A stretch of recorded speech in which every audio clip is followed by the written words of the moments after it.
Hello everyone, welcome back our YouTube channel Bhuvaneshwansh Bivida Education.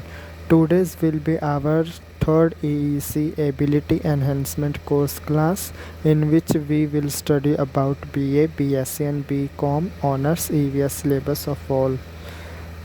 Second unit is which our today's topic is Introduction to Ecosystem Part 2. So first of all you subscribe to our channel so that the list of upcoming courses will be provided to you, and you will be find the link of the given PDF in the description box.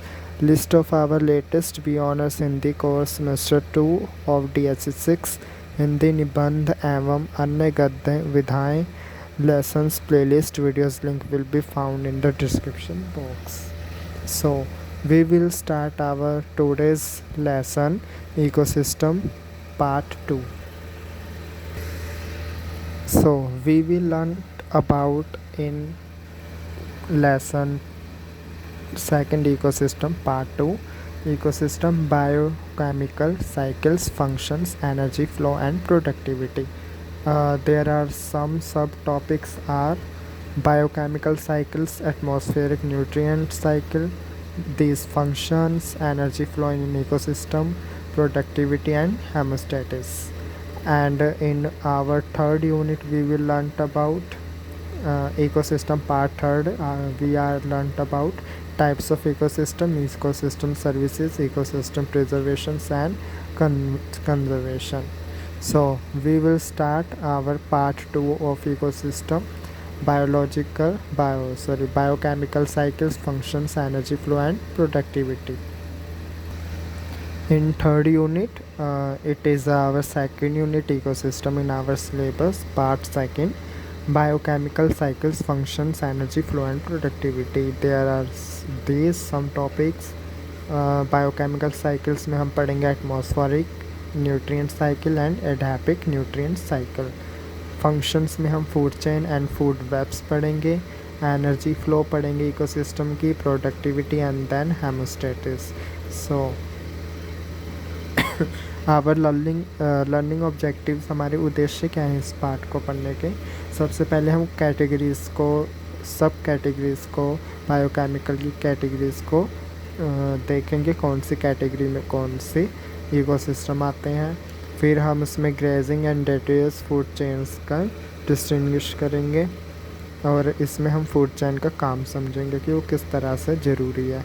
Give a schematic representation of the food web की हम पूरी scheme से representation देखेंगे with the help of given diagram. और energy utilisation ecosystem में हम उसे पढ़ेंगे. Know the various concepts of productivity. Introduction में हमें सबसे पहले इसमें हमें सिर्फ क्या पढ़ना है, इकोसिस्टम में हमें इसमें हमें biochemical cycle, food chain, food web, energy flow in the ecosystem and productivity and anthesis पढ़ना है. Biochemical cycles, as the name indicates, in an ecosystem both biological as well as physical components. हमें पता है ecosystem में कि biological और साथ में फिज़िकल कंपोनेंट्स भी हैं, जैसे abiotic component, no biotic components, then soil इन, ठीक है, वाटर वगैरह. तो उसमें बायोकेमिकल साइकिल हमारी चलेगी. Cycle various in organic and organic compound उसमें रहते हैं. जैसे हमारे जो इकोसिस्टम है उसको डिफ़ाइन किया गया है, nature is self sufficient by nature. तो साइकिल को डिवाइडेड किया गया है दो मेजर कैटेगरीज में, atmospheric nutrient cycle and edaphic nutrient cycle. Atmospheric nutrient cycle में water cycle, carbon cycle and oxygen cycle है. एडापिक साइकिल में हमारी nitrogen, sulphur and phosphorus cycle है. एटमॉस्फेयर में फर्स्ट आती है हमारी वाटर साइकिल, जो कि हम बचपन से ही पढ़ते आ रहे हैं. किस तरह से प्रोसेस ऑफ फोटोसिंथेसिस ज़रूरी है, उसके लिए वाटर साइकिल ज़रूरी है. तो ये हमारा schematic diagram of water cycle जो हम बचपन से बनाते आ रहे हैं. वाटर जो ग्राउंड वाटर डिस्चार्ज हुआ, इन्फिलेशन हुआ, वाटर स्टोरेज हुई हमारी आइस के साथ, आइस मेल्ट हुई, then condensation, sublimation, evaporation, condense, ठीक है। इस तरह से वाटर वेपर पूरा साइकिल, वाटर साइकिल चला। कार्बन साइकिल, कार्बन साइकिल में कार्बन डाइऑक्साइड इम्पॉर्टेंट गैस है, प्रेजेंट होना ज़रूरी है। प्लांट्स को सबसे ज़्यादा ज़रूरत होती है कार्बन डाइऑक्साइड की फोटोसिंथेसिस प्रोसेस पूरा करने के लिए ताकि वो अपना खाना बना सकें। कार्बन डाइऑक्साइड रिलीज़ की जाती है एटमॉस्फेयर में लिविंग ऑर्गेनिजम्स के रेस्पिरेशन से। ये अर्थ की क्रस्ट में कार्बन डाइऑक्साइड प्रेजेंट रहता है। Calcium carbonate CaCO3 is a chemical representation of calcium carbonate. और मैग्नीशियम कार्बोनेट MgCO3, मतलब कि वन मैग्नीशियम एंड 3 कार्बन्स। इसमें कुछ स्केल्टन्स बनते हैं मैराइन ऑर्गेनिजम्स के, जो कि मिनरलाइजेशन कहा जाता है। इसमें जो है हमारे वेदर के weathering calcium carbonates, magnesium carbonate से वेदरिंग चेंज होते हैं, जैसे सॉइल भी चेंज होती है, सॉइल न्यूट्रिशन आते हैं इकोसिस्टम में। इसमें हमारे कुछ हेटरोट्रॉप्स भी डाइड हो जाते हैं। कार्बन जो है वो अर्थ दोबारा से बनती है, तो कार्बन साइकिल इस तरह से बनती है। ये पूरा स्कीमेटिक डायग्राम है कि किस तरह से फूड वेब, फैलोथेनेन, ocean surface diffusion, respiration, photosynthesis, respiration, इस तरह से बार बार केमिकल इरप्शंस होते हैं, बर्निंग फॉसिल फ्यूल्स, किस तरह से ऑर्गेनिक एंड इनऑर्गेनिक प्रोसेस चलता है। आपको यहाँ पे की दिख रही होगी, ऑरेंज है जो वो उसका सारा प्रोसेस चल रहा है, और जितना भी पर्पल या पिंक आपको लग रहा है वो रिजर्वियर है, ठीक है।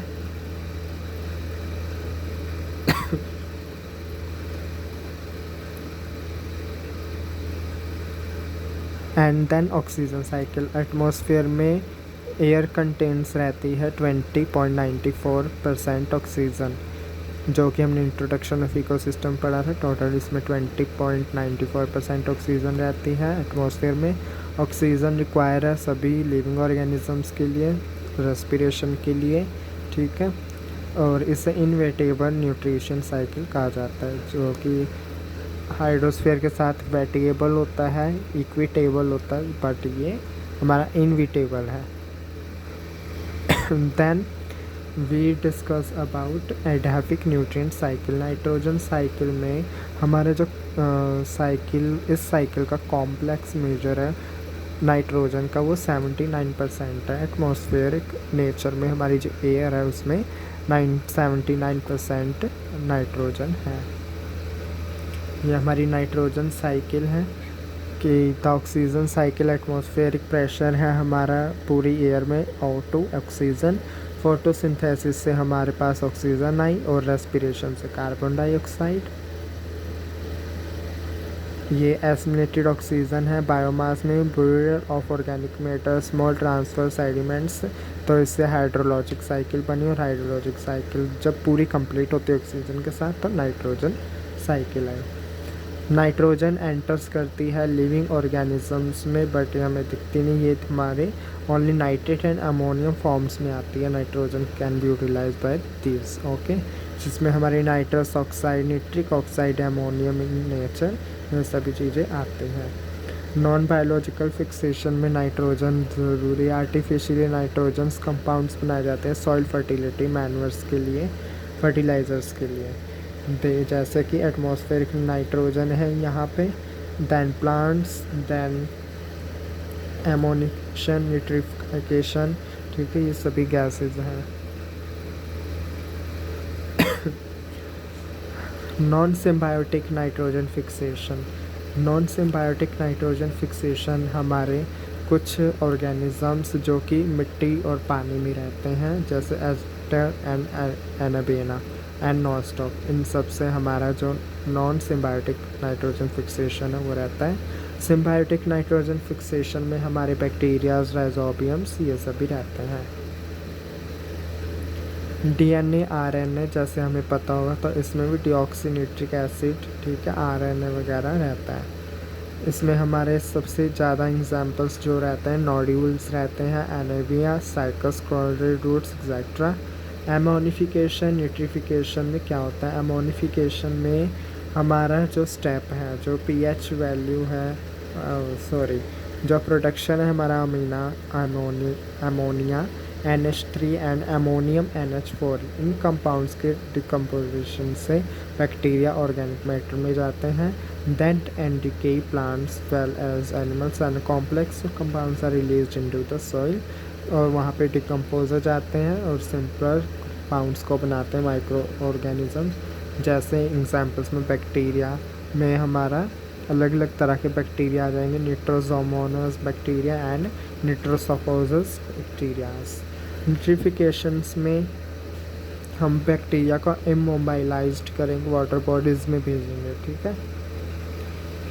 Nitrogen gas back to the atmosphere, जो नाइट्रोजन गैस है वो दोबारा एटमॉस्फेयर में कैसे जाती है? Through the process of denitrification nitrogen gas goes to back to the atmosphere. Some bacteria there can converted nitrates NO3 and nitrates NO2. They are called denitrifying bacteria. Example Pseudomonas, ये pseudopodia का विकसित रूप है.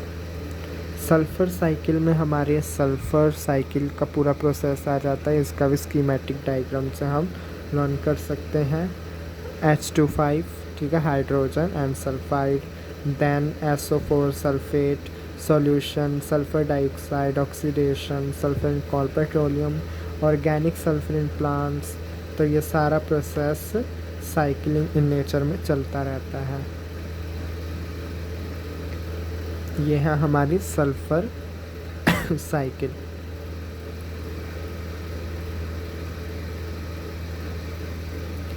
Then our third edaphic nature में जो cycle है, third cycle हमारी phosphorus cycle. ये फॉस्फोरस साइकिल का हमारा पूरा स्कीमेटिक डायग्राम है. किस तरह से सॉल्यूबल कंपोनेंट्स बनते हैं, उससे क्रॉप हार्वेस्टेड की जाती है. Plants reduced animal manures, atmospheric deposition, minerals fertilization, primary tertiary secondary etcetera etcetera. तो इसमें जो हमारे ग्रीन है वो सभी कंपोनेंट्स हैं. ब्लू हमारे सॉइल में इनपुट करने वाली चीज़ें जैसे मैन्योर एंड फर्टिलाइज़र्स, और जो मिट्टी से निकल जाती हैं फॉस्फोरस, उसे हमारी जैसे हमारी क्रॉप है, प्लांट्स हैं, ठीक है, और सॉइल इरोजन है, तो ये सारी मिट्टी से निकल जाते हैं. Next we will discuss about our 3.4.1 second unit में ही है ये भी, फूड चेन. फूड चेन क्या है? फूड चेन हमारा प्लांट्स से हम लेते हैं कार्बन डाइऑक्साइड, प्लांट से हम ऑक्सीजन लेते हैं, और ऑक्सीजन हम और प्लांट से जो हमसे कार्बन डाइऑक्साइड लेते हैं. बट इस प्रोसेस में, फूड चेन का प्रोसेस में, प्लांट्स कार्बन डाइऑक्साइड गिव्स करते हैं plus water plus chlorophyll and 2 carbohydrate बनाते हैं फोटोसिंथेसिस प्रोसेस के साथ.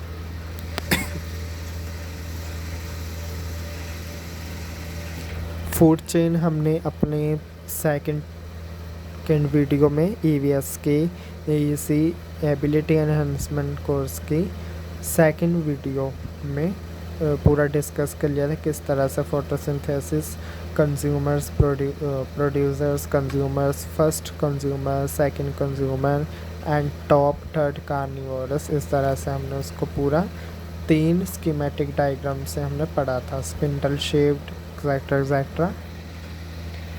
टाइप्स ऑफ फूड चेन, 2 तरह की हमारे पास फूड चेन होती है. ग्रेजिंग फूड चेन, मतलब कि जो जानवर खाते हैं घास को, प्रोड्यूसर्स को, ठीक है, प्लांट्स को, वो ग्रेजिंग फूड चेन होगी. और डिटेरियस फूड चेन को अब हम आगे पढ़ेंगे. ग्रेजिंग फूड चेन रिकॉग्नाइज्ड की जाती है फूड चेन उन लिविंग ऑर्गेनिजम्स ग्रीन प्लांट्स में जो कि ग्रास लैंड इकोसिस्टम्स होते हैं. ग्रीन ग्रास होती है, ग्रास ओपर्स ने ग्रास खाई, फिर ग्रास ओपर को फ्रॉग ने खाया, फ्रॉग को स्नेक ने, स्नेक को हॉक ने, इस तरह से चलता रहता है. डेटेरियस फूड चेन में डेड एंड डिकेइंग, मतलब डिकम्पोजर्स खाते हैं, स्क्वेंजर्स, ठीक है, डेड प्लांट्स, एनिमल्स, स्क्वेंजर्स, इस तरह से माइक्रो ऑर्गेनिजम्स को भी डेड एंड डिकेइंग मैटर्स में खाया जाता है. क्यों? ताकि धरती पे जो जानवर मर जाते हैं, अर्थ पे जो जानवर मर जाते हैं, एनवायरनमेंट में पोल्यूशन ना फैले. पॉल्यूशन के ऊपर भी हम अपनी लास्ट 4th यूनिट में पढ़ेंगे। इस तरह से पिक्चर में देख सकते हैं, ग्रास होपर ने प्लांट को खाया, तो प्लांट का है प्रोड्यूसर। फर्स्ट कंज्यूमर है हमारा ग्रास होपर, सेकंड कंज्यूमर हमारी बर्ड जिसे हॉक बोलेंगे। थर्ड कंज्यूमर है हमारा स्नेक एंड टॉप कार्निवोरस, मतलब कि टॉप कंज्यूमर है हमारा हॉक आउल। फूड वेब्स क्या होती हैं, जो अभी हमने पढ़ा फूड चेन, ये एक एक चलती है, ठीक है। बट फूड वेब कुछ इस तरह से चलती है, बहुत टाइप से, कि जैसे स्कीमेटिक डायग्राम में हमें दिख रहा होगा, यहाँ पे हमारे माउस चूहे और रैबिट खरगोश ने प्रोड्यूसर प्लांट ट्री को खाया, ठीक है। फिर उसमें से रेदर देन चूहे को स्नेक भी खा सकता है, चूहे को आउल भी खा सकता है, चूहे को रैबिट भी खा सकता है, ठीक है। यहाँ पे ही रैबिट को वाइल्ड कैट, ठीक है, रैबिट को जैकॉल मतलब लोमड़ी भी खा सकती है, ठीक है। उसी तरह लोमड़ी को टाइगर, लायन, जैकॉल, ठीक है, जैकॉल को लायन, आउल को काइट, आउल को लायन भी खा सकते हैं। मतलब अलग अलग तरह से हर एक जानवर को जो जिसका शिकार है वैसे उसको खा सकते हैं। तो ये हमारी फूड वेब कही जाती है। Energy flow in an ecosystem, ecosystem में किस तरह से एनर्जी फ्लो होती है। The flow of energy through the ecosystems, ये हमने सेकेंड यूनिट के इकोसिस्टम के फर्स्ट पार्ट में भी किया था। किस तरह से प्रोड्यूसर्स पैदा होते हैं, प्रोड्यूसर्स को खाते हैं कंज्यूमर्स, कंज्यूमर्स को top consumers, and top consumers जब डिकम्पोज हो जाते हैं, अर्थ में चले जाते हैं, तो दोबारा साइक्लिक इन नेचर में प्रोड्यूसर्स बन के पैदा होते हैं, ठीक है। तो एनर्जी फ्लो होती है प्रोड्यूसर से टू कंज्यूमर और फाइनली डिकम्पोजर तक। हमारी single chain energy flow model रहता है जो हमने फूड चेन पढ़ी, ठीक है। वाई शेप्ड एनर्जी फ्लो भी रहता है इस तरह से, ठीक है। प्रोडक्टिविटी में हम कॉन्सेप्ट देखेंगे। Productivity the amount of organic matter, जो ऑर्गेनिक मैटर होता है उसका अमाउंट फूड बनाया जाता है प्लांट से, उसे प्रोडक्टिविटी कहा जाता है, ठीक है। Just vegetables. सबसे पहले प्रोडक्टिविटी 3 तरह से होती है, primary productivity, secondary productivity and third net productivity. Primary productivity में प्रोडक्टी आती है हमारी प्रोडक्शन से, कैपेबिलिटी से, प्लांट से, ठीक है।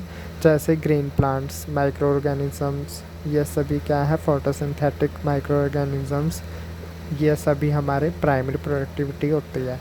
प्राइमरी प्रोडक्टिविटी भी 2 तरह की आती है, GPP gross primary productivity and NPP net primary productivity. Gross primary productivity में टोटल रेट हमें मिलता है फोटोसिंथेसिस और फूड प्लांट्स का, ठीक है। पूरा जीपीपी हमारा इसमें एक मैथमेटिकल इक्वेशन है, amount of carbon dioxide divided by gram chlorophyll, ठीक है। नेट प्राइमरी प्रोडक्टिविटी में हमारी जो जीपीपी आई उसमें से हम रेस्पिरेशन एनर्जी को माइनस कर लेते हैं, ठीक है। सेकेंडरी प्रोडक्टिविटी में ये हमारी रिलेटेड रहती है हाइड्रोटॉप से, जो दूसरों पर डिपेंड नहीं रहते हैं, ठीक है। इसमें जो एनर्जी है वो स्टोर रहती है कंज्यूमर लेवल तक। इकोलॉजिकल ऑटम 1971 में प्रेफर किया गया था assimilation rather than the production. And next आती है हमारी नेट प्रोडक्टिविटी। नेट प्रोडक्टिविटी में स्टोरेज रहती है लास्ट तक, प्रोडक्शन से लेके कंज्यूमर तक, ओके। और इसकी मैथमेटिकल जो एक्सप्रेशन है वो मिलीग्राम पर मीटर स्क्वायर पर डे मानी जाती है, ठीक है। Our last topic of today's is homeostasis. Homeostasis होते हैं हमारे, इससे डिफाइन किया जाता है the ability to maintain a constant internal environment in the response to the environment changes, ठीक है। कि होमोस्टैटिस होते हैं कोई भी अंदरूनी जो एनवायरनमेंट है, पर्यावरण है, उसके अंदर आने वाले जितने भी रिस्पॉन्सेज हैं, ठीक है, जितने भी आवेदन हैं, उन सबको देखना। ये यूनिक प्रिंसिपल है हमारा बायोलॉजी का। In the same way natural ecosystem are also capable of maintaining their internal regulations. इसमें हमारी सेल्फ रेगुलेशन, सेल्फ मेंटेनेंस, ठीक है, रहती है टाइम टू टाइम। ये ऑर्डम 1971 में डिफ़ाइन किया गया था, जिसमें होमोस्टेटिस को डिफ़ाइन किया गया था। होमो means same and status means standing, मतलब कि सेम रहे और स्टैंडेबल रहे। इसका भी एक अपना खुद का अलग इक्विलिब्रियम रहा, ठीक है, जिसमें हम इम्प्लाइज करते हैं इकोसिस्टम को अलग अलग बैलेंस से, जैसे प्रोडक्शन, कंजप्शन, डिकम्पोजिशन, ठीक है, अलग अलग इक्विलिब्रियम पॉइंट पे इसको हम नापते हैं।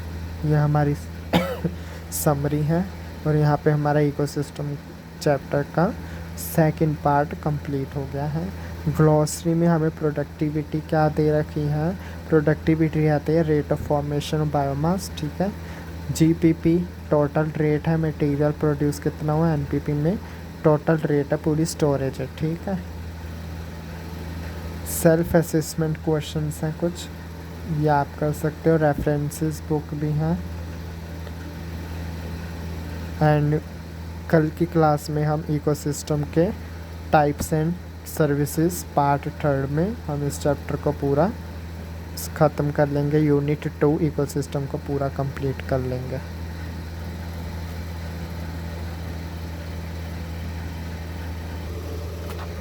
आज के लिए बस इतना ही। Thank you all of you, आप सभी का धन्यवाद क्लास में जुड़ने के लिए। यह जो कोर्स है वो हर एक दिल्ली यूनिवर्सिटी के कॉलेजेस में लगा हुआ है। तो आप अगर आप कोई भी इस वीडियो को देख रहे हो तो आप किसी भी ग्रुप में अपने कॉलेज के किसी भी ग्रुप में इस वीडियो को सेंड कर सकते हैं, जिससे कि दूसरे बच्चों तक भी, दूसरे स्टूडेंट्स तक भी ये वीडियो पहुंचती रहे। आज के लिए बस इतना ही, धन्यवाद। कल मिलते हैं दोबारा इकोसिस्टम चैप्टर के 3rd पार्ट और इस चैप्टर को पूरा करने के क्रम में। Thank you.